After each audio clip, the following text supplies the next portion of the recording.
Welcome to the Edifice Complex, the property design and development podcast. Let your hosts Adam Muggleton and Robert Bean keep you up with who is innovating and doing great work, perspective on the adjacent possible, and challenges to the status quo.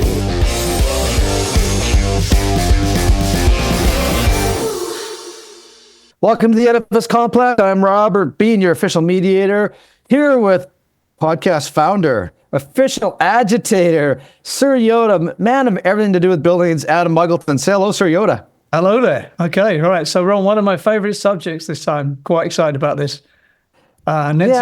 It's the hot subject everyone talks about, but very few deliver on. So we shall see.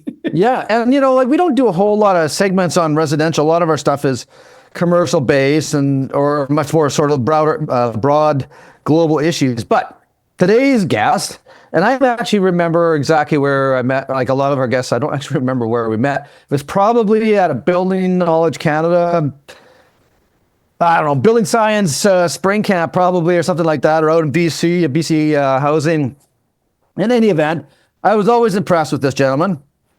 As a representative of the Canadian Home Building Association, and not because he used to be past president, but as a representative of what housing should be, this gentleman has been a student of the science for as long as I've known him. He's pursued the knowledge. Unlike other people in the residential industry, this gentleman has pursued the knowledge, much like Larry Clay has out in BC, or Murray Pound has this, but this gentleman wrote a book about it.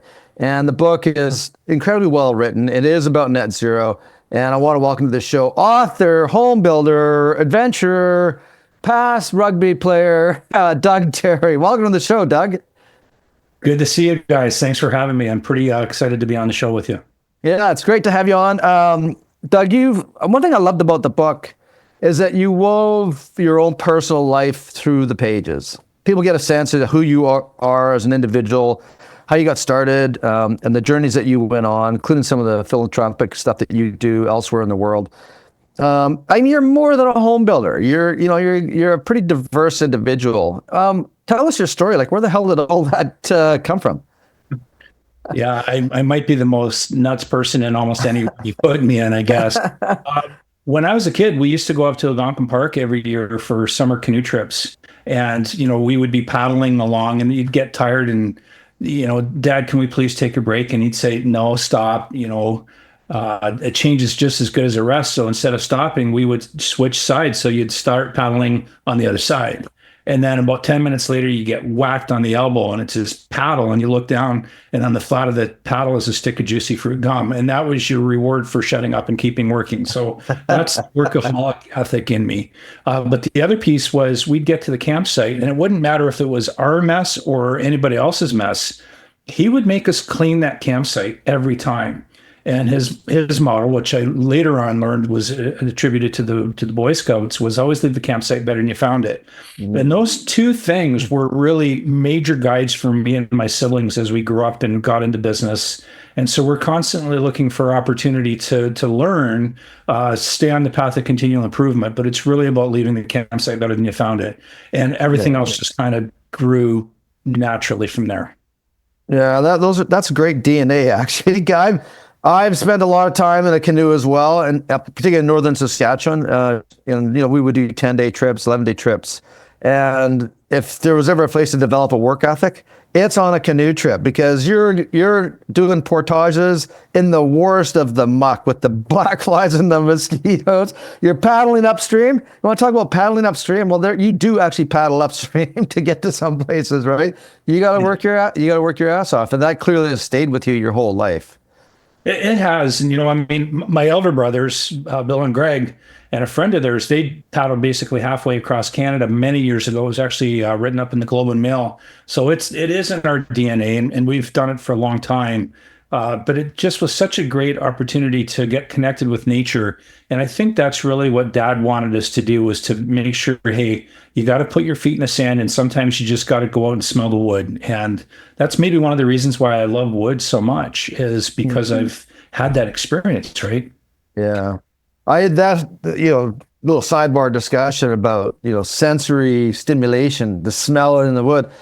And for anybody that's been in the construction industry a long time, like my dad was a home builder, and many years ago. I mean, I remember it's probably like 6 or 7 going to the job sites and smelling the foundation, the smell of the concrete, right? The smell of the cut wood, and that stays with you forever.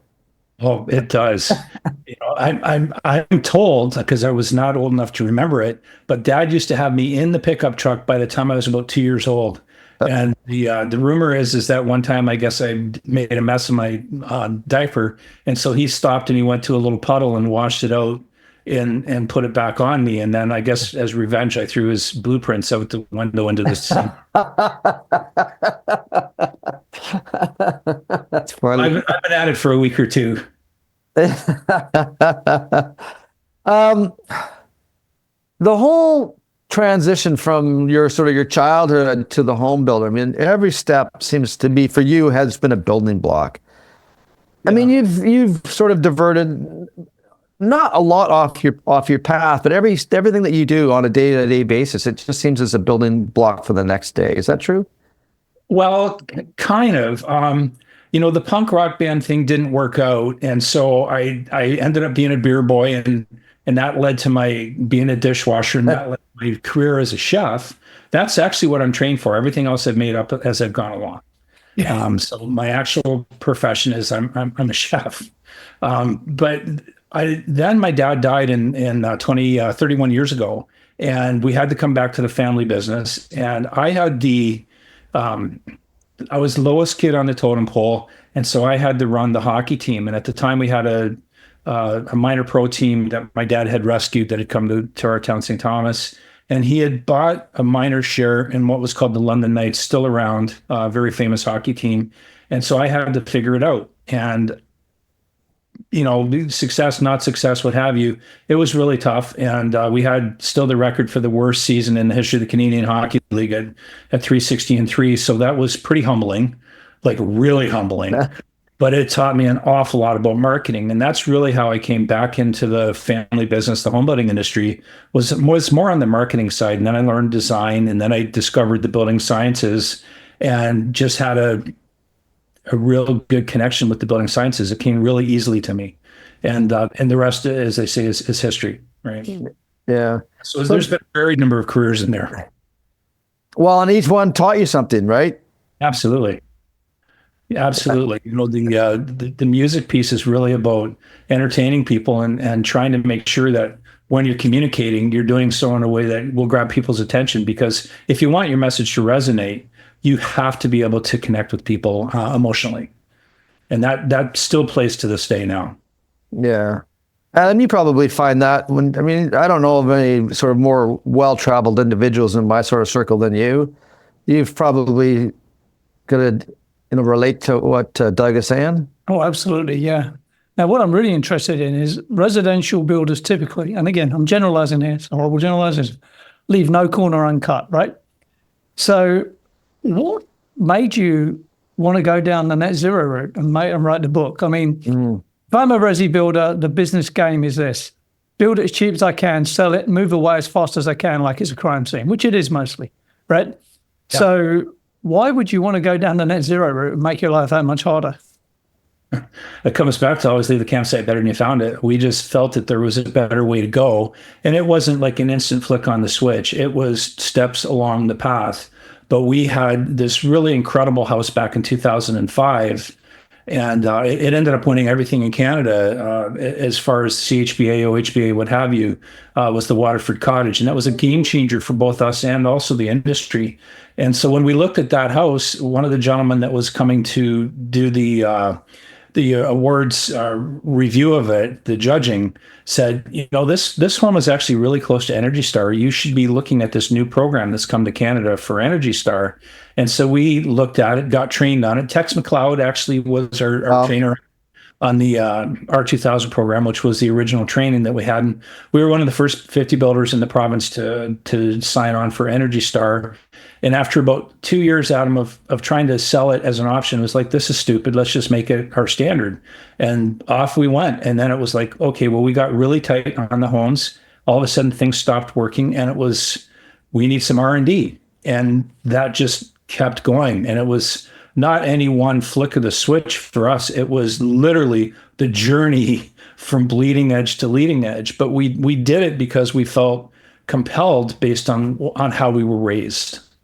Is the fact. As a ratchet sort of thing. So I always, after any discussion on net zero, I have to ask everyone this: what's the definition of net zero for you guys then, and what you're building?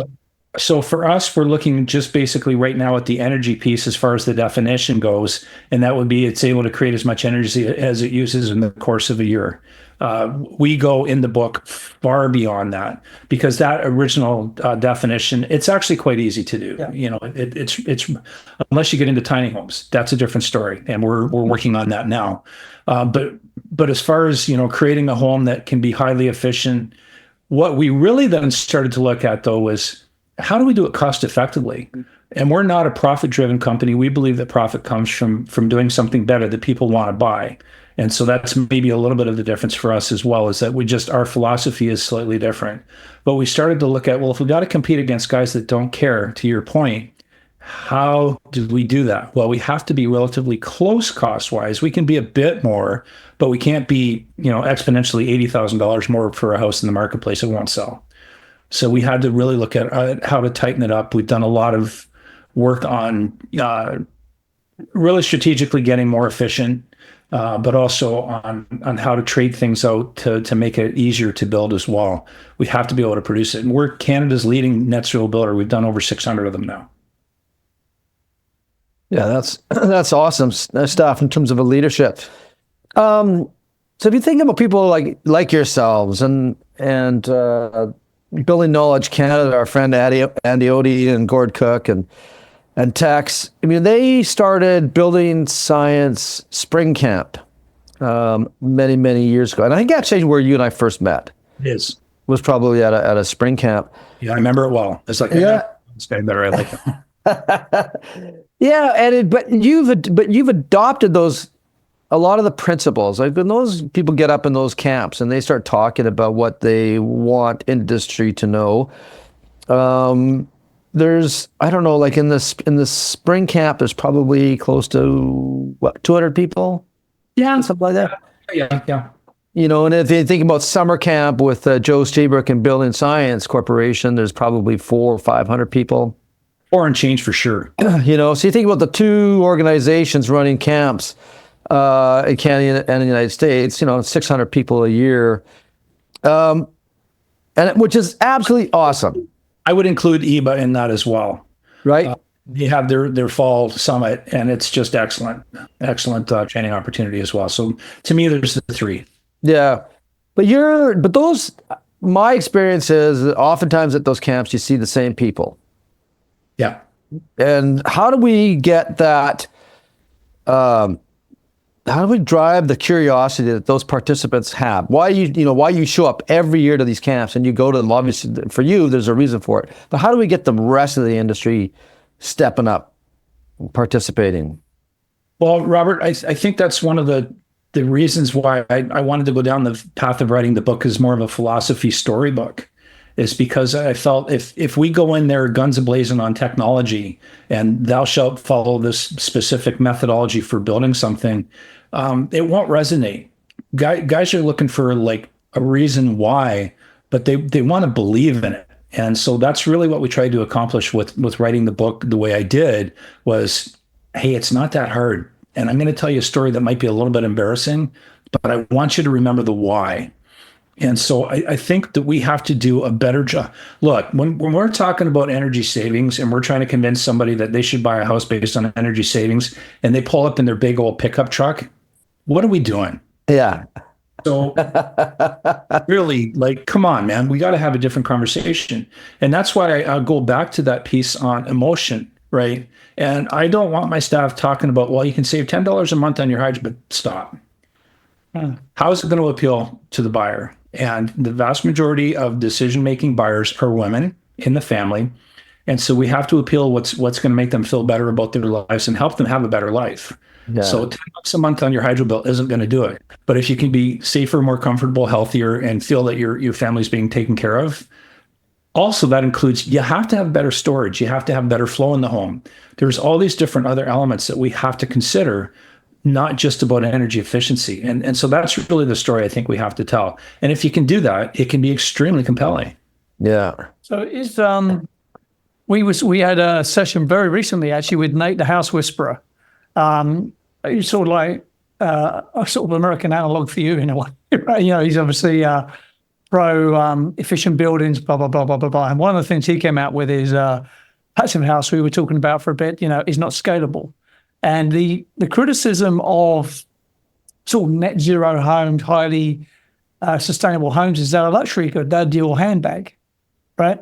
Is that, they're not for the masses, they're for the well-to-do? Oh, I don't agree with that. We have to be able to build for the masses.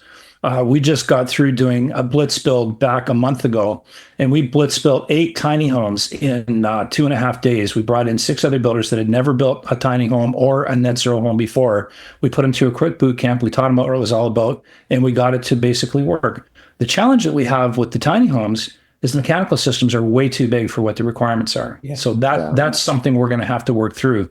But we're competitive with other builders in our marketplace for the homes we're selling, and we have a good margin. You can't just look at it from the standpoint of the energy efficiency. Let's make it, let's just slap all kinds of insulation into the house and put a spaceship in the basement. It has to be functional. It has to be something that people look at and say, I recognize this. I feel comfortable with this. It's going to make myself feel healthier.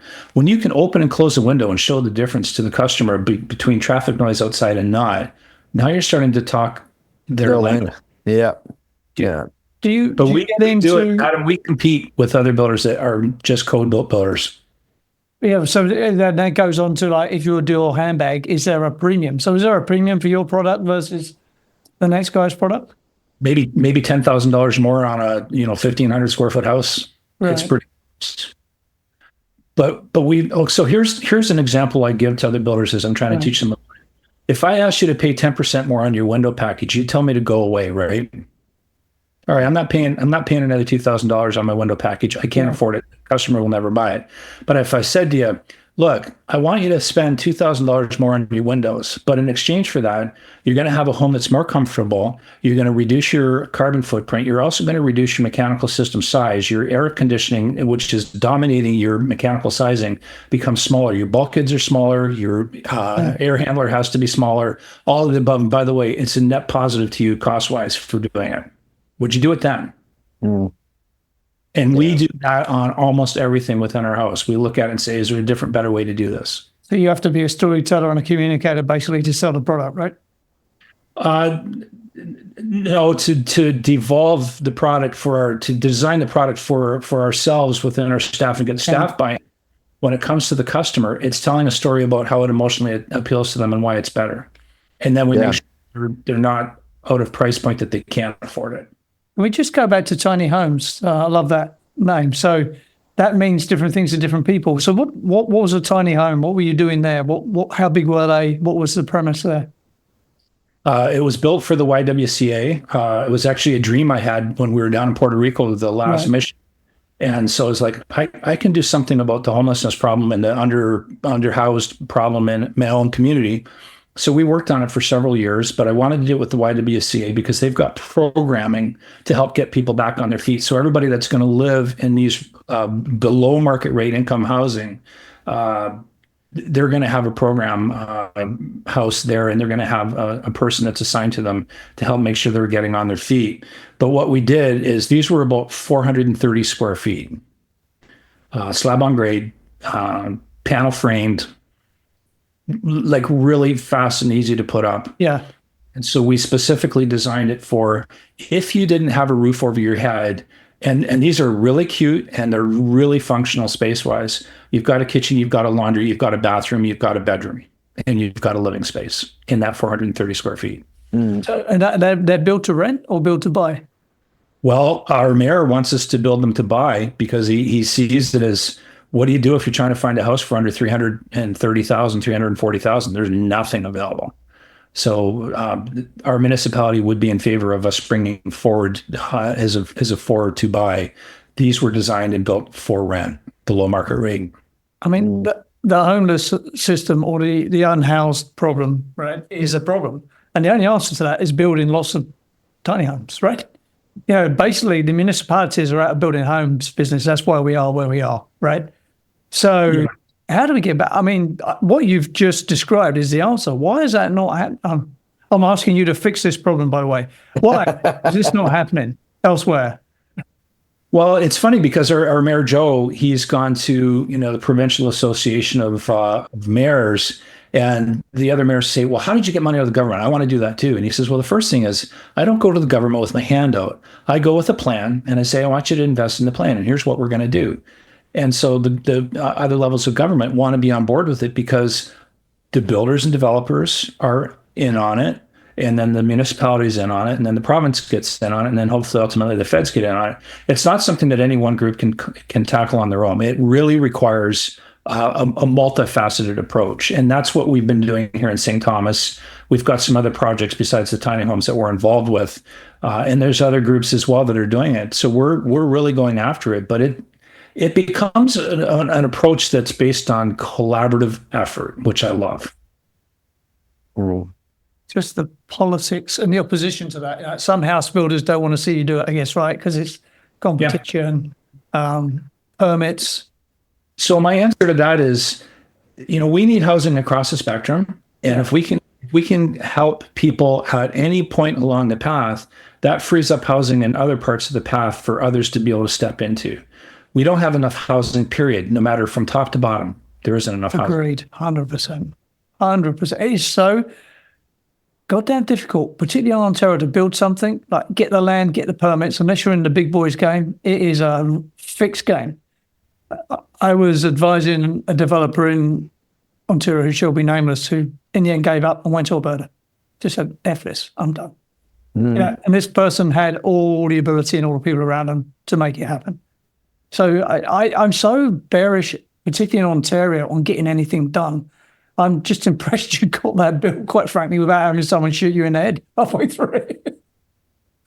We've been just blessed that we've been able to do some really crazy things, like, and I described some of them in the book, but like doing a blitz-built home back in 2017, it was 39 hours. We blower door tested it at 0.63 air changes per hour, right? Wow.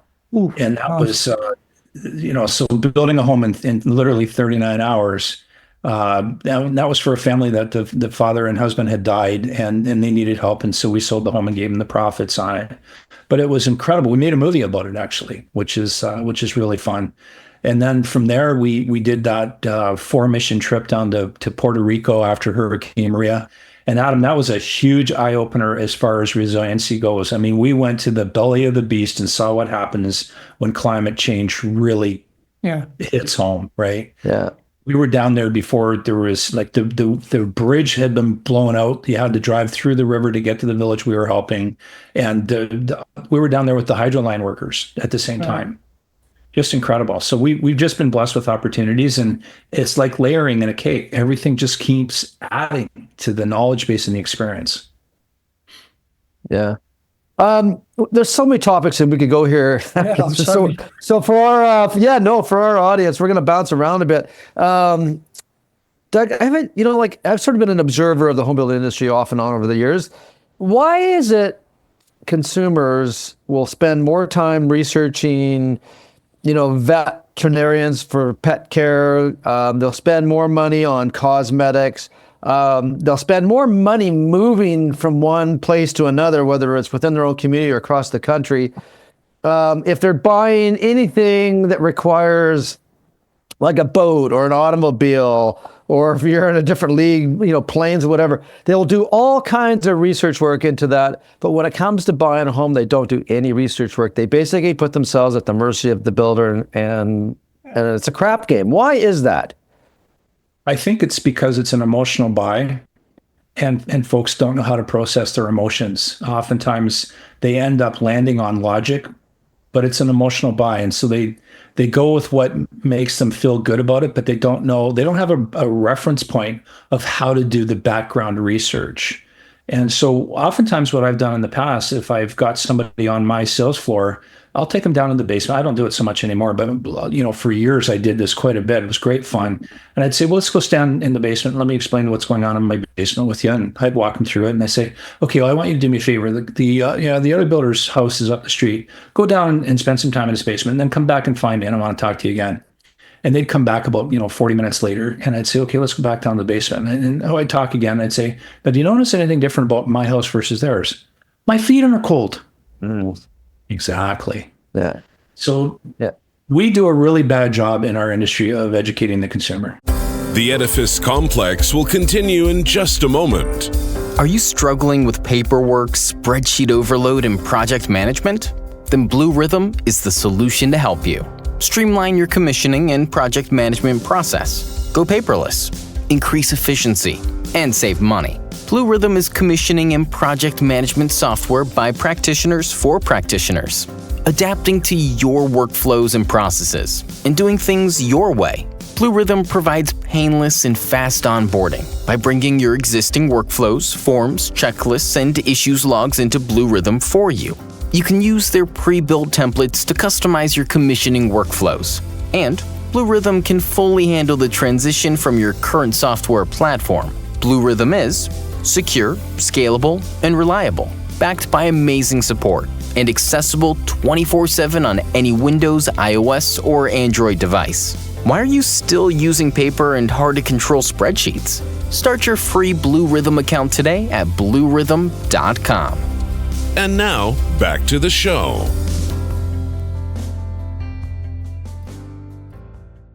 I've talked about this before. The indoor environment affects the health of the environment, therefore it's connected to your health. It has an impact on your cash flow due to the utility costs.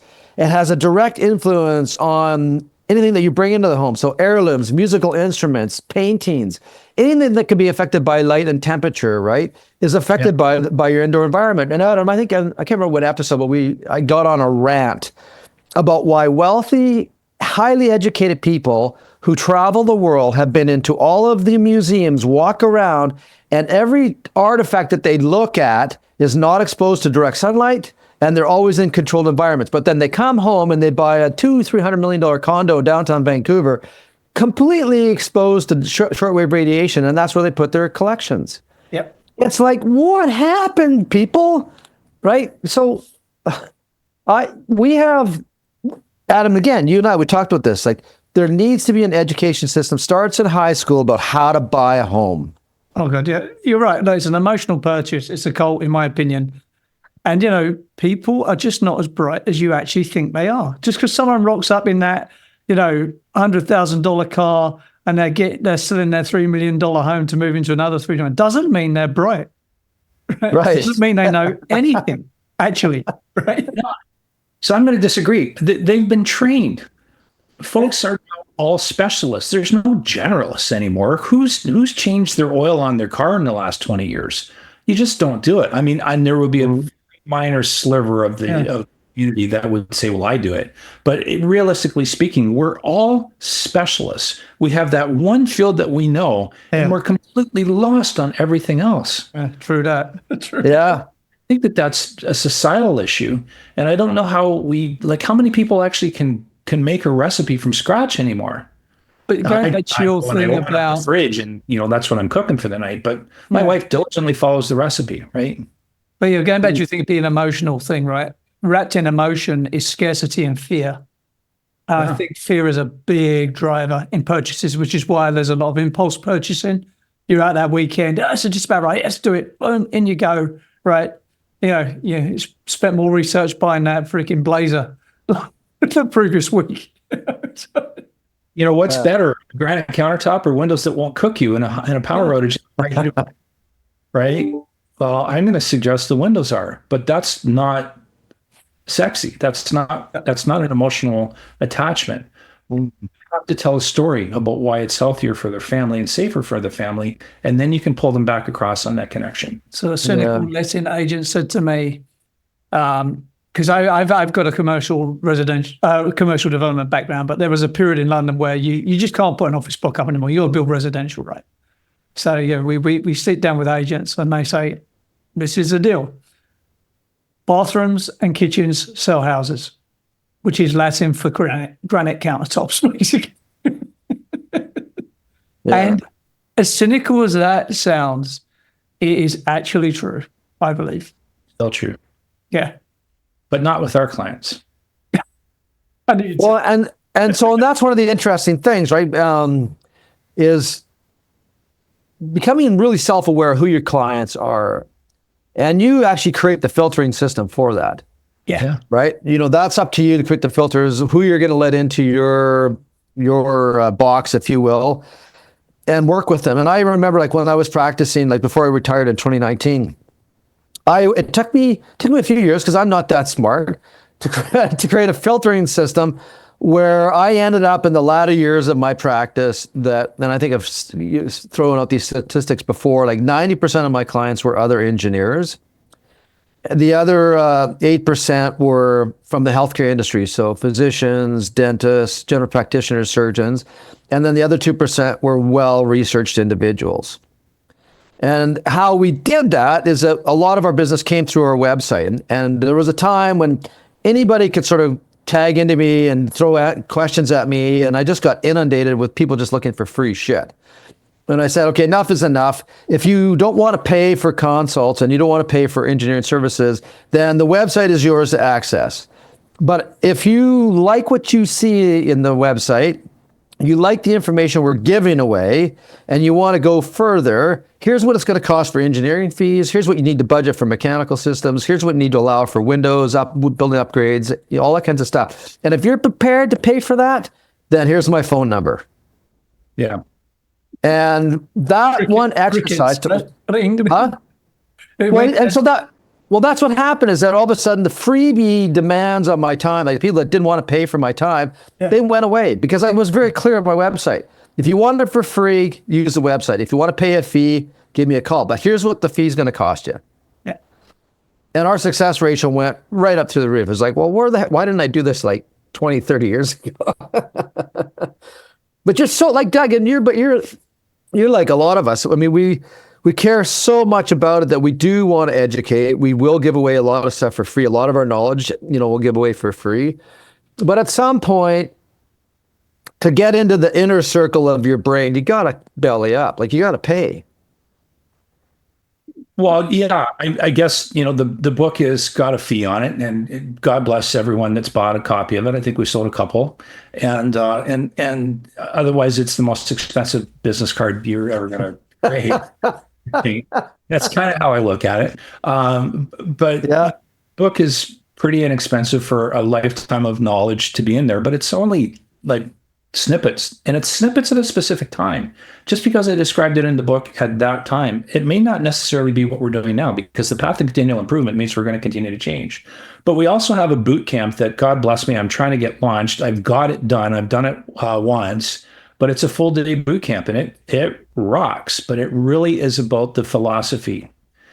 All the time, Robert, I think when we're trying to educate others, it's got to be about why. If we can tell a story that focuses on the why, then I think we've got an opportunity to get people to change their thinking. If we focus on the how and they're not interested, it doesn't matter. Yeah. And now we had, I don't remember who we were talking to. It might have been Nate, actually, and we were talking about building codes are excellent at the how, because that's how they get judged. Yeah. Right. And how is it put together? What are you using to put together? But why you do that? That's the building code doesn't do that unless you get into the appendix, and nobody reads the appendix, but that's where all the good shit is. Yeah. Right. So you're absolutely right, Doug. This whole business about focusing on how to do things, we really need to start introducing why that's done, because that makes a smarter builder, smarter buyer. Yeah. If the buyers can start understanding why, the Doug Tarry Homes of the world do the things that you do, well, then that provides, a better insight into the product that they're buying from you. So who's going to the boot camp then? Is that to train the people to work for you, or clients, or who? So for me, it's actually, believe it or not, I'm doing the exact opposite of what Robert did, and I know exactly why he did it. For me, it's about, I've made a promise to my grandson right at the start of the book, which is Bob Marley's Three Little Birds. Don't worry about a thing, because every little thing's going to be all right. We do not have enough time for all the builders to go through all the mistakes. So I feel that in a sense, we almost don't have a competition because of what we do. We own our own land. We're really good at developing it. But we build in such a way that, okay, if I tell you everything that I've got in that book, by the time you get it all figured out in 5 or 6 years from now, I'm further along the path because we're not stopping. We put a lot of effort into R&D, right? So for me, it's really about we have to educate others. And I really feel that I'm coming into the John the Baptist, except for the being killed part. Hopefully not. Anyway, I feel I've got to get out and kind of preach the gospel of why. This is why we've got to do this. And then there's a little bit of how, but also, and Robert would attest to this, in the book, there's like, if you want to know more about this, if you want to know about comfort, go to that Robert Bean guy, because he knows that way better than I do, right? And so we really want to focus on the story of why, and then have placeholders to say, if you want more information, go here, right? Oh, it's a broadcast effort in a way, right? You're broadcasting rather than narrowcasting. Yeah, absolutely. So how are you going to deliver that? Well, I have to make sure I've got really great people in place so that I can have the time away. Now, I've just since May, I've done 8 trips, 7 of them business since May, and I found about a week and a half of them. I'm like, I'm fried. Oops, I can't do quite that much. So we're looking at taking it down into the States, and we're looking at doing it here in Ontario. But I will have to pace myself for sure. And I've got multiple companies we're running here. That we want to make sure are successful, right? It doesn't do us any good if we go bankrupt because I'm not paying attention. Yeah, that would be a problem. My wife might be a little upset with me. Why did you do that?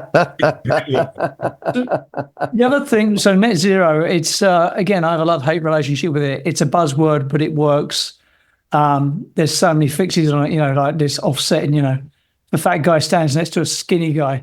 Is the fat guy offset? No, it's BS, I think, offsetting, personally. And I'm allowed to say that because I'm old and I don't care anymore. But net zero. So is there not an argument for, like, you as a sort of big successful developer to build this, like, laboratory showcase home that represents the cutting edge of what you're doing, right? Like, net zero water, net zero energy, I don't know, reclaim, recycle, all the buzzwords, right? All in this project. If you want to do that, by the way, I'll promote that for you because I want to see that house. I want someone to build a showcase, let's call it, or a lab.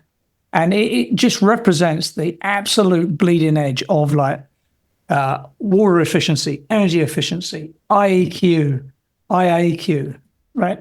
You up for that? And that's a big spend, by the way. That's a lot of money. So I'm in a roundabout way, I'm going to say yes. Right.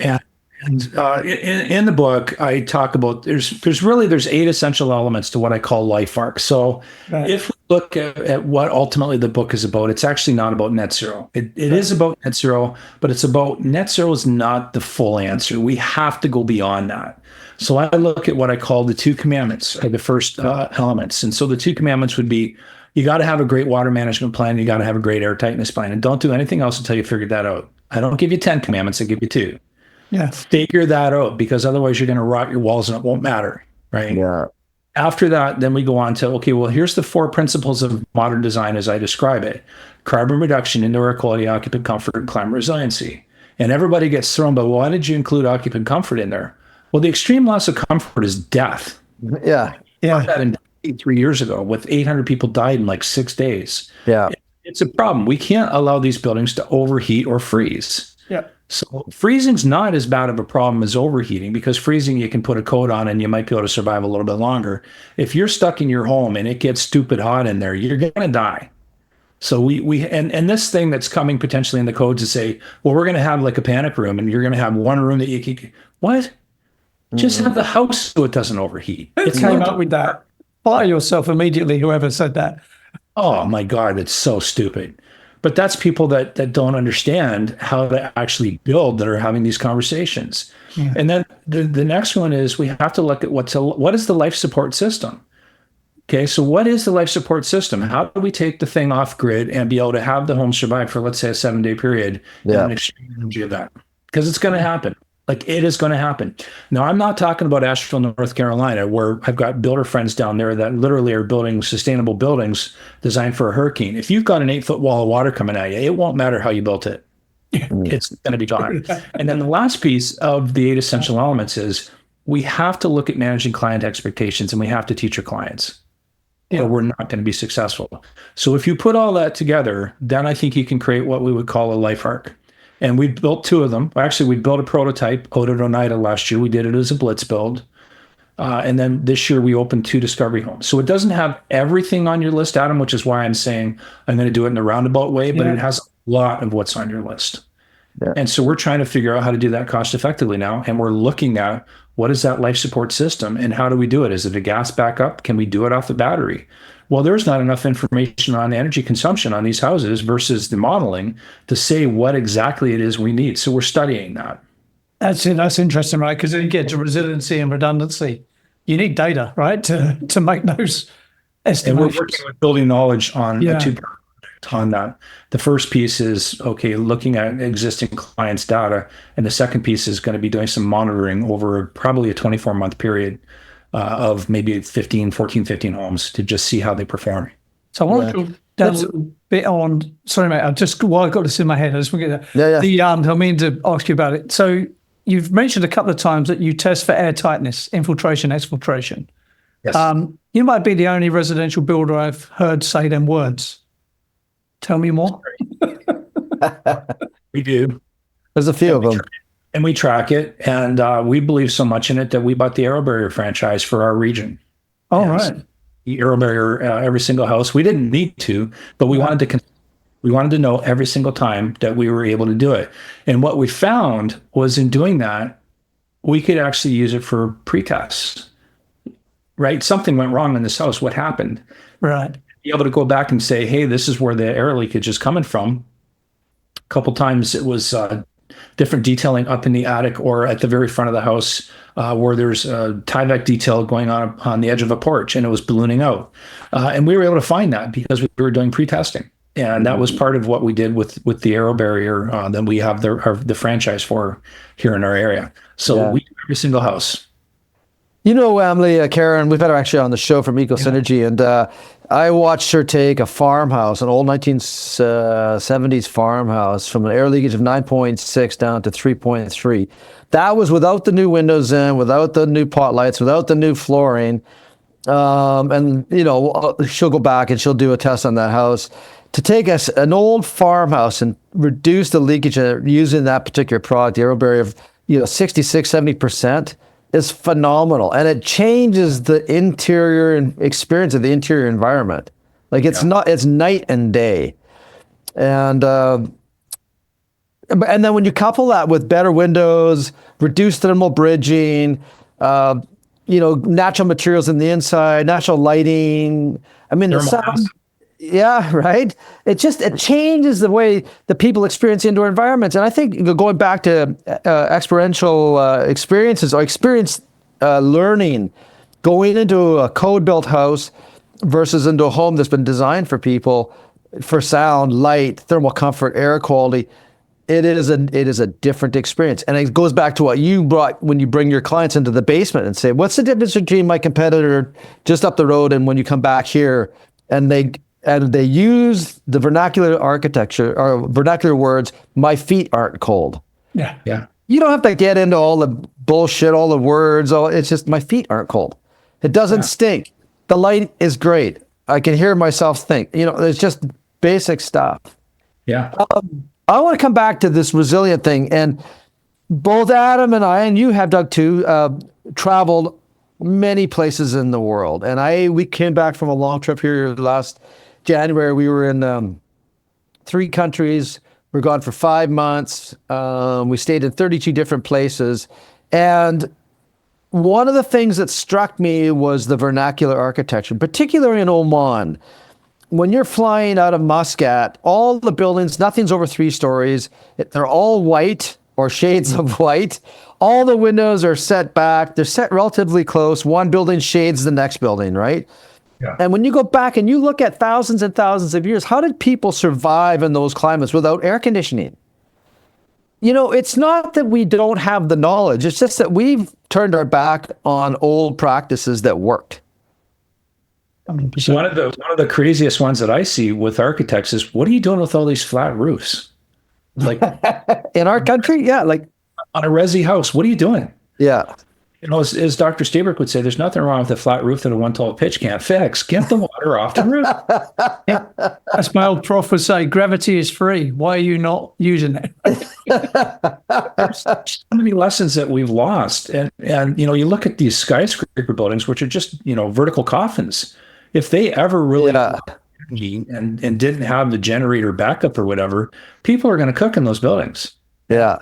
It makes it makes no sense to the point where it's nonsense. And we've kinds of guys saying, I'm going to put the biggest bank of windows into this house I possibly can. Oh, but I wouldn't spend 10% more to do low solar glass. Do you know how many years it took me of fighting with both the Ontario code and then ultimately the national code to get it recognized to be able to use low solar glass? It's one of the easiest solutions out there. And yet you got Enercan now that's looking at a whole new thing to say, well, can we do solar shading and this, that, and the other? It's like, you're not even talking about the glazing. What are you doing? It's just so stupid. Yeah. So I want to like speculate a little bit now. I mean, we know a lot of the remedies, right? Which is like test air barrier testing, design well, all the tricks. How do you do that at scale? How do you deliver that at scale or normalize it at scale? And the answer for me, again, hashtag don't know what I'm doing, is modularization. I could say that. No. Tell me more. Yeah. So let's say that we build a component that's modular, right? You're going to ship it out, right? And I get it. You can do it in the factory. I've got my own panel plant, so I've drank half a cup of the Kool-Aid. Right. But when you're shipping that modular piece, how far are you shipping it, and how much air are you shipping? Yeah. Because you're shipping air, right? And so, can we get that to be cost effective, and also look at our carbon footprint? Because now you're shipping components that take trucking that are not electric trucks. So there's so many different pieces to it, and even the provincial government's like, we have to wave this magic wand here and say that modular is the answer. I think it's one of the answers, but it's not necessarily a panacea. I do think we have to deeply explore panel framing to a greater extent, and that's why we have our own panel company. It's not where it needs to be yet. We need a lot more scale, and that's a high level of repeatability. But I do believe that ultimately, as we get into, can we pre-wire it, or can we have the windows in, et cetera, and we start looking at maybe having to build 200 or 300 units of apartment units per year, or townhomes that are just high level of repeatability. That to me is where more of the answer is going to come from. So I'm not anti-modular. I'm just looking at, can it be done cost effectively, and is there components to modular that we could implement right now? So the goal one that comes up, Adam, a lot. We're gonna do this 3D concrete printing. The carbon footprint on that is just exponentially incredible. So unless you're going to get really super reduced carbon, and by the way, we should be looking at how the Romans did it, because they had quicklime in their carbon mix, right? Which is also why it's so durable. Quicklime might be part of the answer, right?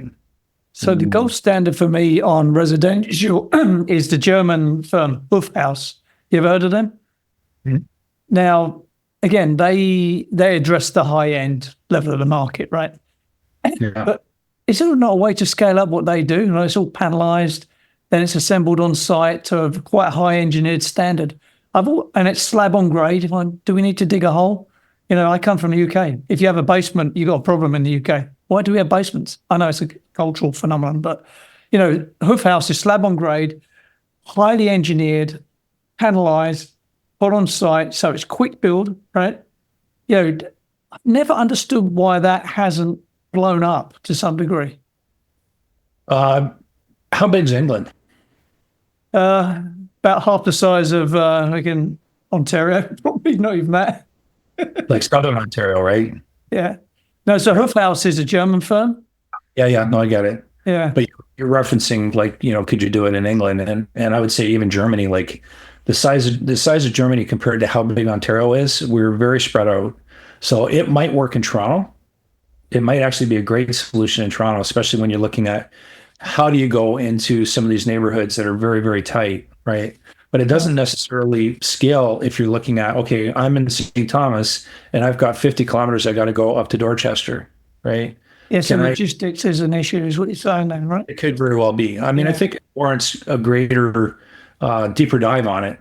I'm just saying that I don't necessarily think that it's gonna translate to working in every situation. I think we need no different than we need a variety of housing from from the underhoused to those that can afford whatever. We also need a variety of different housing options as how we construct it. Yeah, so is there a hoof house version for a tiny home, where it's like bang, bang, bang, slab on grade, move on, move on? At least, in ours we're slab on grade standard, right? Ours were slab on grade, and we probably could have done it in one shot, but they were about 18 feet wide, I think. I'd have to go back and look at the plans. So it might be a bit tough to get them to ship. Yeah. Unless you're going to cut them in half, which we could look at. We were just kind of pumped that we got them paneled. Yeah, absolutely. I mean, that is what you did there, and that tiny house thing is what every municipality needs to look at, in my opinion. So we're open booking what we've done. And anybody, as we finalize our reports, anybody that wants it will gladly share it. We're just probably going to put it on our website and people can download it. It is such a massive problem that the answer is needed everywhere. It doesn't work everywhere, though. It works on a piece of land that's really kind of a crap piece of land. If you've got the ability to put, higher density housing or what have you in it, it might not be the right answer because it won't be cost effective enough. But on a piece of land that's like long, narrow, and you can't do anything else with it, it's a great answer. Yeah. Municipalities, if you're listening, please do something. Right? And Hoof House, if you're listening, I want a free Hoof House. I'll be your brand ambassador. It's one of my dreams, a Hoof House, a German Hoof House. It's the BMW houses, right?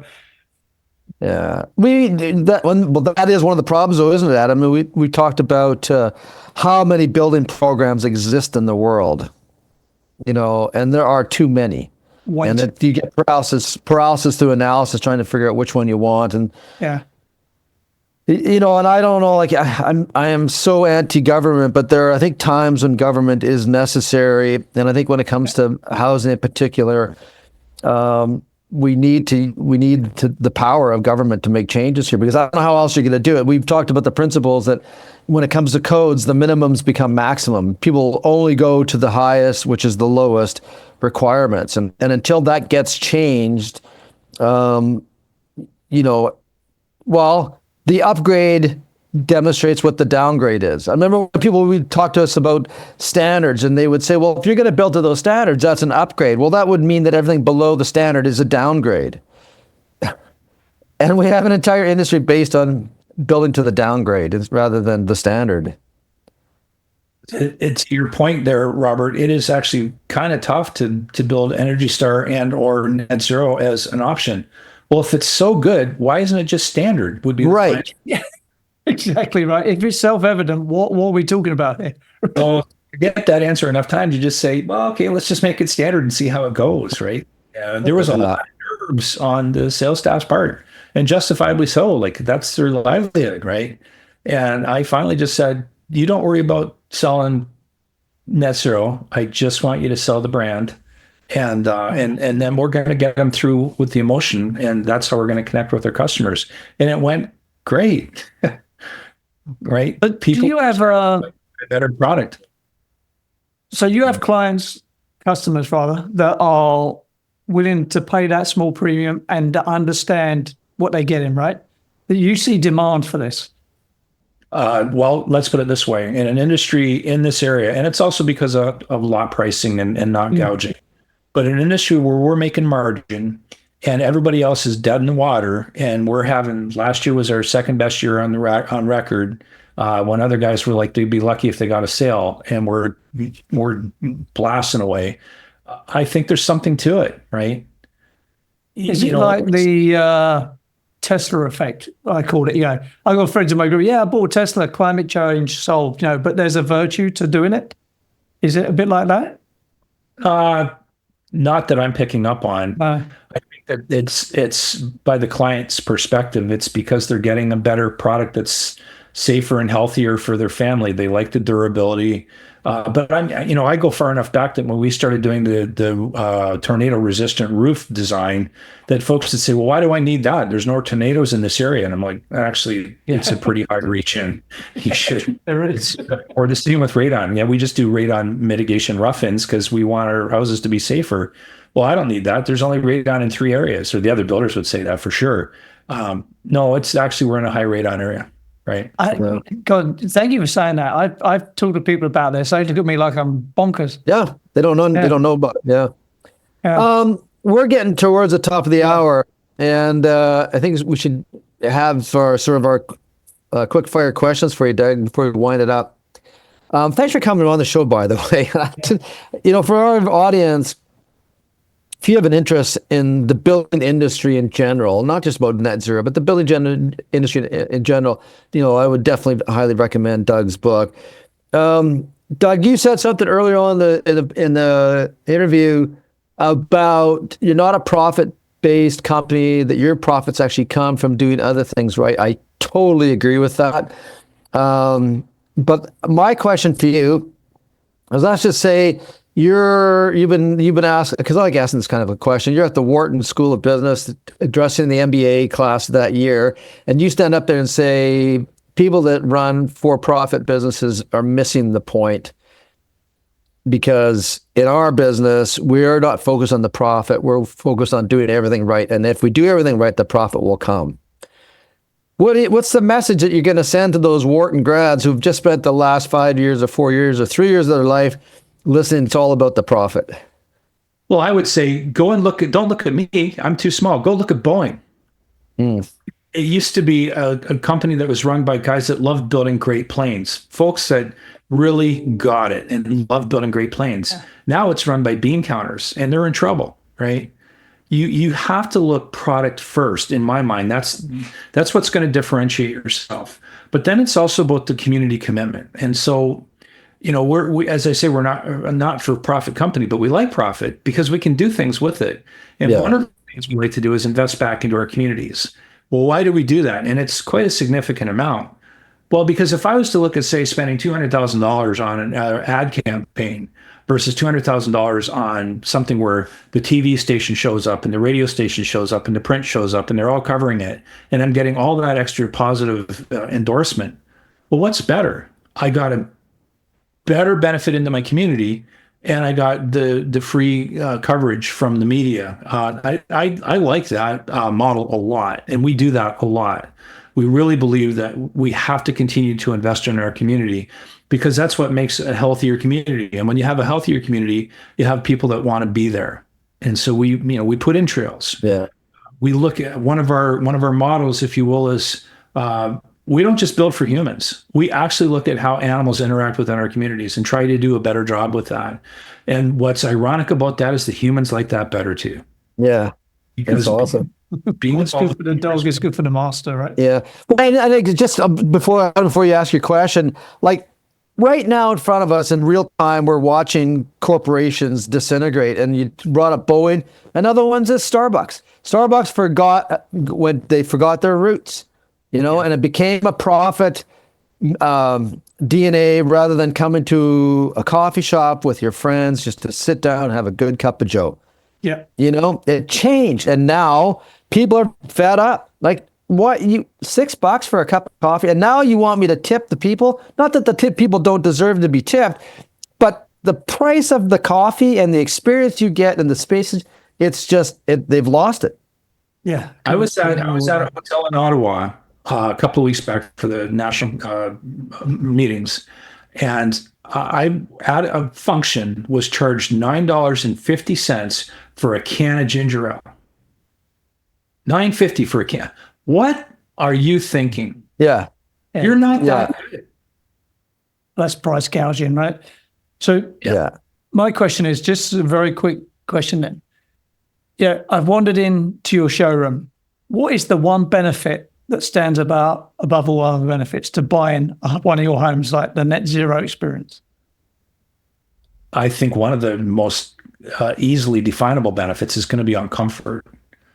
And we don't go all the way as to what Robert ascribes to. He's the guru of it. We take what we can to make it work within a built environment that's trying to be as cost effective as possible.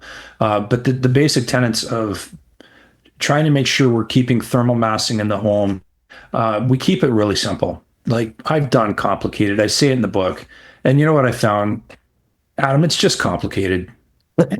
So we like to have it so that customers can actually relate to us. Yeah. And they can see themselves living in the home, and they can see it would be better for their family. And I think if we do that, we've got a winning product, and that's what we try and do. That's the thing, actually. This is where the cult thing comes in. You're buying a home, not an investment, right? Yeah. That is a very important distinction, in my opinion. Yeah. Okay, let's wrap it up there. So, Doug, thank you for coming on the show, and kudos for writing a book. I've written one myself. I know what an absolute ball-breaking task it can be. When you get that first edit back with all the red pen on it, it's discouraging, right? But so congrats on that. I will put links in the show note for everyone so they can go and buy the book. So everybody buy the book before you buy a house, please. Yeah, absolutely. Good advice. Yeah. Okay. So thanks for coming on, mate. That was great. Thank you very much. Thanks, Doug. Having me. Thank you so much. The Edifice Complex will continue in just a moment. Are you passionate about the built environment? Do you want to learn from the industry's most inspiring, intelligent, and accomplished professionals? Then the companion to this podcast, Wisdom of the Property Crowd, is just the book for you. From Edifice Complex podcast interviews, this book distills the critical thinking, insight, and ideas of some of the property industry's most accomplished and respected practitioners. Each chapter is a synopsis of an hour-plus interview, capturing the takeaways and insights, including diagrams and images, to help explain concepts and ideas. There's also a brief bio about the interviewee and a QR code linked to the podcast episode for those that want to explore further. These are the mentors you wish you had in college. Wisdom of the Property Crowd by Adam Muggleton. Available on Amazon worldwide. And now, back to the show. Yeah, it was good to have Doug on the show, Adam. And, the book is awesome. I highly recommend it. We've had a number of authors on the show. But these authors, they're all practitioners, too. These, when I think about the people that we've had on the show that have written books, these are individuals that are in the industry, of the industry. They're practitioners. They do shit, and they're writing and sharing their knowledge. This is not, someone making crap up. No, Doug and others have lived this life, and that's why these books are valuable, because they're from people who are living it. It's interesting as well that most resi guys are like the bare minimum and out, right? Yet he's really sort of like enrolled in taking the whole standard up a bit. I love that.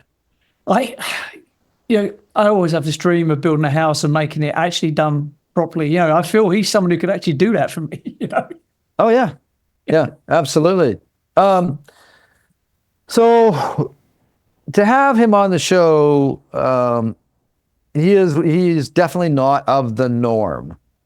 He's, like you said, he's built hundreds of net zero energy homes, and he builds houses that are not of just meeting the code. Code's a nice starting place, but that's it. And the fact that he's sharing it with other builders, that says he's confident in himself, he's confident in his companies, he's confident in where he's going, and he's basically saying, look, you guys, I need to get the industry up to where I'm at, because I'm not going to be here next week. I'm going to be going into the future, even making better improvements. So you need to step up your game. Here's how I got to this point. Come see me in another few more years, and I'll share with you how I got to the next level. That takes confidence. It does, actually. I'd love to see the reaction to his competitors to that. You're never going to know, right? But, do they think, who's that guy? Get over yourself. Or do they think, well, we better catch up and get this knowledge in so we can compete, right? Because in a competitive market, one of the things I took away was he's doing well because he's differentiating his product through this approach, right? Yep. It must be objectively recognizable that what he's doing is better. Yeah. I would say, right? Yeah. Even if it's an emotional buy, if I walk in the house and it just feels objectively better, it's like, a well-built, a nice car from a average, chunker, right? Yeah. We had, oh my God, because I'm getting old, I can't remember. And we've had so many people on the podcast. We're talking about commissioning protocols and processes. And he said, for God's sake, share what you're learning.